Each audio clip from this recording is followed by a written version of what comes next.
Welcome back to Dean's Kitchen. Today we're doing a spiced pork tenderloin with a fresh vegetable salsa to go on the side.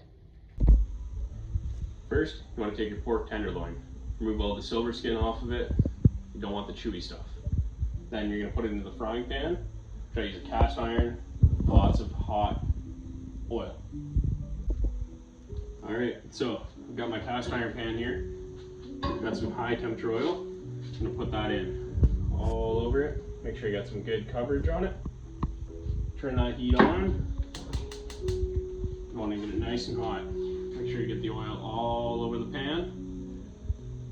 Nice hot oil, hot pan. That's going to get the sear that you want. The sear is going to give a nice depth of flavor. No sear, no flavor.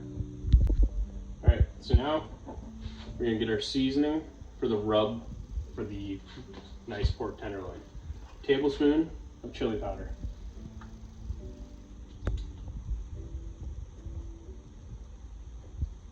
Do a nice pottery bowl, doesn't stick, comes off easy, washes even nicer. 2 teaspoons of paprika.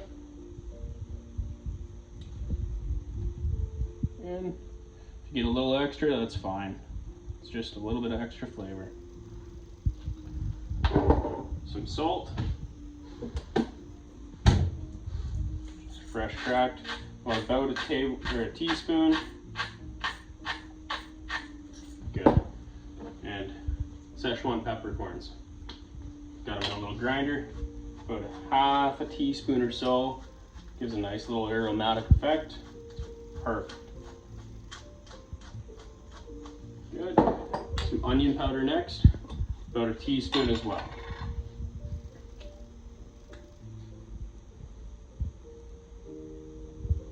Good. Garlic powder. If you like garlic, you can do a little bit more, but teaspoon. It's in. Now, mix it up. Perfect. Make sure there's no clumps. Want to be able to spread nice and easily. Get over that meat. Give a nice coverage for it. Then once that's mixed in nice and well, I'm going to grab a tablespoon of brown sugar. It's a nice sweet component. Make sure you get a nice packed tablespoon of it. Put that in. Then mix it up again. Gives it that nice sweetness that the pork needs. It'll be perfect. Alright, you got your rub mixed up now. Now do a little bit over the top. Keep a little bit left in the bowl. Now, press it into the meat. Get it all worked in. Turn it. Press it. You're not going to hurt the meat by doing this. So, I'm going to press the next part of it, the rest of it. Put it over the top. All that rub, you want it in there. Roll it around. There's going to be some left over on the plate that you're doing it on. Just make sure you get every little bit of this pork tenderloin covered. And bare meat won't be as much flavor. So you want to get a nice even coverage on it. Press it into it nice and deep. Should look something like that. All over. A little bare spot. Press it into the plate. It's gone. Alright. Cast iron's nice and hot with that oil in it. Grab your pork tenderloin, get a nice sear on it. That's the sound you're looking for. So you're gonna sear on all sides. You're gonna leave it for a minute or so, then rotate it, keep searing every side. 1, it's flavor, and 2, it's gonna keep in the juices. The overcooked pork can get really dry really quickly. So you wanna make sure you give it a nice sear to hold in all of those beautiful, flavorful juices. All right, you got your tongs? Time to give her a flip. Oh yeah, that's awesome. Color on that, it's perfect. All right, got a nice sear on it now. Still a nice hot pan. Awesome color all over it. You can see the brown sugar in that rub. It's starting to caramelize. Put a nice little crust on that. All right, you've got your nice seared pork tenderloin now. Now it's time to bring in the sheet pan with tin foil. Bring that on over. Shiny side down. Grab your pair of tongs. Bring it nice and close so you don't spill anything on your stove. Put that right in the center. Center of the pan, center of the tin foil. Set them aside. Now you're going to tuck them in for the night. Close them up, keep all that moisture in. Preheat oven for 350 degrees. You're going to cook them. Alright, move the cast iron pan out of the way so you don't burn yourself. Oven's preheated at 350 degrees. Let's put them in. Top shelf, maybe about 30-35 minutes. You're going to want to take an internal temperature, 145 degrees. Take it out, open up that tin foil, and let it rest. Okay, for our fresh vegetable salsa, we want a balsamic vinaigrette reduction. I'm going to use a white balsamic because it's a little bit lighter and goes with nice fresh vegetables. You can use 1 cup of white balsamic vinegar and do a nice little saucepan. Next, about 2 teaspoons roughly of honey. If you want a little bit of a sweeter side, use a little bit more. I'm just going to eyeball it. Nice little squeeze. About like that. Now I like a little bit of a salty bite, so I'm going to use some fresh sea salt. Just a little bit. A little bit of onion powder. About half a teaspoon. And then garlic powder, the same, about a half a teaspoon. You want to turn that on a medium to medium-high heat and whisk it until it's all dissolved and it starts to reduce. You want to reduce it for about 15 minutes till it's a little bit thick. All right, we've got our balsamic reduction simmering away on the stove there. Now it's time for the cherry tomatoes. Got some heirloom cherry tomatoes here, about that many or so. You want to cut them perfectly in half. Just a nice slice through for all of them. Got all our cherry tomatoes nicely sliced in half. We're going to set them aside. Put them in a nice little bowl. Now, our corn. Fortunately, this is just canned corn. Corn isn't in season right now. If it was, 3 ears of fresh corn on the cob. Slice it right down the stalk. Make sure they're nice big pieces, nice and dry. Into a dry frying pan, no oil, no nothing, high heat, all into there. Spread it around nicely. You want it to toast. You're gonna get a little bit of a char. This is gonna be for a fresh vegetable salsa. Okay. Next, for the fresh vegetable salsa, red onion. You want nice big chunks. You want to be able to feel it on your tongue, on the palate. It's nice and thick. About a 1/4 inch to a 1/2 inch at most, but it'll be nice. Make sure you watch your fingers. Dice.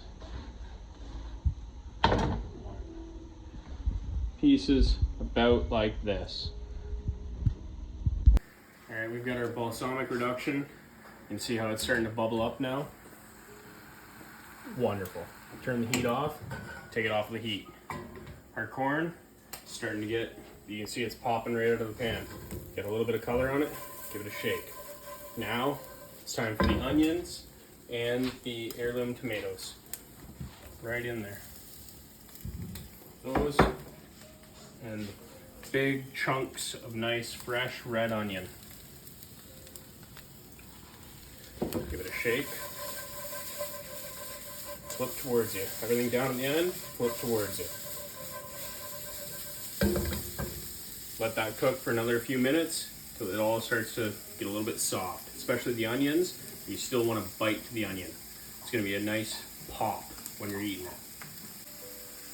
Alright, got this cooking away.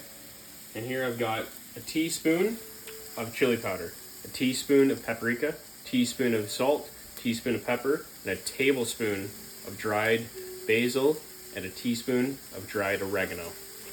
Put that all over it. And now, about a tablespoon of chopped garlic. I use garlic. I know it's cheap, but it works. Stir it around. Still dry pan. No oil, no butter, nothing like that. Just let it marinate in its own juices. Tomatoes are starting to get soft. Those spices are nice and mixed in. Looking great, smelling incredible. Green onions. Showstopper at the very end. Last minute or so that's in the pan, I'm gonna throw these in. Just get them soft. I'm gonna chop them as you would for anything else. Tops, get rid of them. Now, nice thick pieces. About like that. That's what you're looking for. They'll get a little bit soft. Tastes wonderful. Give it that nice little fresh pop. All right, our fresh vegetable salsa, it's done. It looks incredible, smells awesome. Balsamic glaze, it's ready to go. Perfect. Now it's time to take the meat out of the oven, take a temperature. So, right into the center. Make sure you get into there. Yep, we're good. It's 146, so that's been 25 minutes. This is a slightly smaller pork tenderloin. All right, pork tenderloin, it's out of the oven. Now it's time to let it rest. We gotta open it up, have a look at her. So, wear gloves if you need to. See, all the juices have stayed in that little tinfoil boat. Put them away for bed. Oh, wow, that smells absolutely amazing. I cannot wait to dig into this. All right, we're down to our last minute or so. Time for the green onion, right in on top. Oh, you can smell that basil and oregano coming out. Sweetness from that corn. Oh, so you got the green onion in. 2 tablespoons of lime juice. Straight in, give it a nice little freshness. Give it a little shake, and a toss. Last minute of cooking or so. It's gonna turn out great. All right, we've let it rest for about 10 minutes now. You can see still a little bit of steam coming off of it, still nice and warm. You're gonna wanna transfer it onto a cutting board. Kitchen tip, it's gonna be juicy. You don't want the juices to run all over your counter. Grab a sheet tray, nice and easy. Keeps the juices in, grab that, put her on. Even if it runs off the side of the board, doesn't matter, it's in a sheet tray. Nice and easy cleanup. All right, time to slice it up. I'm looking for about 1/2-inch slices. So the end, it's a little thin, you're not gonna get much. So this is what I call the chef's treat. Wonderful. About 1/2 inch, nice slice. Let the knife do the work.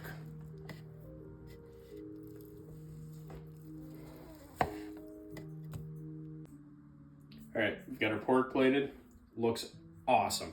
Next is the fresh vegetable salsa. Nice scoop of that. Right on the side there. Awesome. All right. Next, spoon on your balsamic glaze. This is gonna go right on top of the fresh vegetable salsa.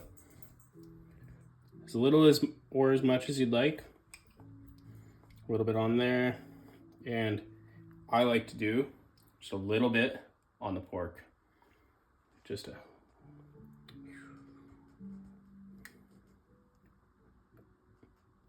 that looks incredible. All right, let's give her a try. Get some of that vegetable salsa, a little bit of pork. Make sure you get it all in there.